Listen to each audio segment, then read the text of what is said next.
नमस्कार। स्वागत है आपका इतिहास की एक नई यात्रा के साथ। चलिए आपको ले चलते हैं मध्य प्रदेश के छिंदवाड़ा ज़िले के देवगढ़ फोर्ट की ओर। यहाँ पर स्थित है अलीसा बलीसा की बावड़ी। लगभग 17वीं शताब्दी में देवगढ़ के राजा जाटव सिंह के वंशज दीनदार शाह के द्वारा निर्मित यह बावड़ी है। इसकी गहराई लगभग 52 फीट है। इस 3 मंजिली बावड़ी में जाने के अलग अलग रास्ते हैं। आप नीचे जैसे जलकुंड की ओर जाएंगे तो यहाँ पर गोलाकार मेहराबें दिखाई देंगी। निश्चित ही यह उस समय के गुप्त द्वार रहे होंगे। ऐसा माना जाता है कि एक गुप्त द्वार का नाम गोविंदवाड़ी एवं दूसरे का नाम कालकोट चौकी है। यह आपातकाल में किला छोड़ने के लिए बनाए गए गुप्त द्वार हैं। मुगल शैली की इस बावड़ी में मेहराबे, बेल बूटे तथा आसपास आले निर्मित हैं। वास्तुकला, कला संस्कृति की अनमोल धरोहर अलीसा बलीसा की बावड़ी। देवगढ़ में प्रसिद्ध 800 कुएं और 900 बावड़ियों में बावड़ी की कला एवं संस्कृति की अद्भुत संरचना का प्रमाण यहाँ पर मिलता है। बावड़ी या बावली सीढ़ीदार कुओं, जल स्रोतों एवं जल भंडारण की एक अद्भुत व्यवस्था को कहते हैं।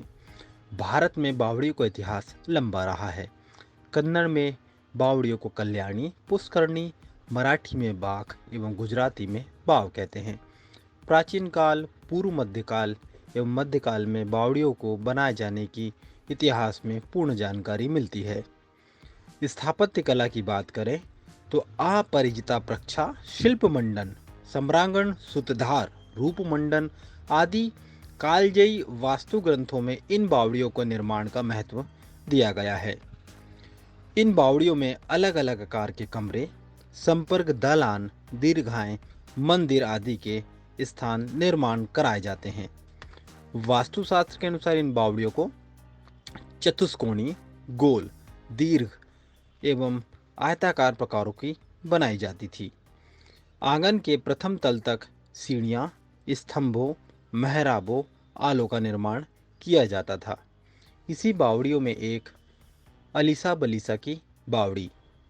इस बावड़ी में चारों तरफ आप देखेंगे तो मेहराबें, रोशनदान, आले एवं कहीं कहीं पर बेल बूटे का अंकन दिखाई देता है। सतपुड़ा के इन जंगलों की इन सुरम्य वादियों में आपको इतिहास के अलग अलग प्रमाण मिलते हैं। निश्चित ही यहाँ पर विभिन्न राजाओं ने, विभिन्न शासकों ने शासन किया रहा होगा और यहाँ की जनता जल संरक्षण के महत्व को एवं जल भंडारण के महत्व को निश्चित ही जानती रही होगी। परम प्रतापी राजा जाटव के वंशजों ने इस धरोहर को बहुत ही अच्छे से बनाया होगा और आज ही वर्तमान परिदृश्य में बात करें तो ये बावलियाँ अपने आप में एक इतिहास, एक कहानी को संजोए हुए हैं। स्थापत्य कला, वास्तुकला एवं संस्कृति की अनूठी मिसाल अलीसा बलीसा की बावड़ी। वर्तमान में मनरेगा कार्य के अंतर्गत इन बावड़ियों को संजोने का काम किया गया है। इनको मूल स्वरूप में रखने के लिए, इनको जुड़ाई के लिए गुड़, चूना, बेल, उड़द, सुर्खी युक्त आदि का उपयोग किया है। सतपुड़ा अंचल में छिंदवाड़ा जिले से लगभग 50 किलोमीटर दूर देवगढ़ के फोर्ट के पास यह बावड़ी आपको देखने को मिल सकती है। देवगढ़ के किले के साथ साथ इसके अंतर्गत मोती टाका, बादल महल, कचहरी, नक्कार खाना आदि यहाँ पर स्थित है। अलीसा बलीसा की बावड़ी अपने आप में स्थापत्य कला, संस्कृति और इतिहास की विभिन्न कहानियों को लिए हुए आपके सामने प्रत्यक्ष प्रमाण लिए हुए है। आप जैसे ही अलीसा बलीसा की बावड़ी के चारों ओर देखेंगे तो आपको इतिहास में सीधे सीधे एक झलक, एक कहानी और विभिन्न राजाओं और शासकों के द्वारा किए हुए शासकों की कहानियाँ यहाँ पर आपको दिखाई देंगी। अलीसा बलीसा की बावड़ी। धन्यवाद।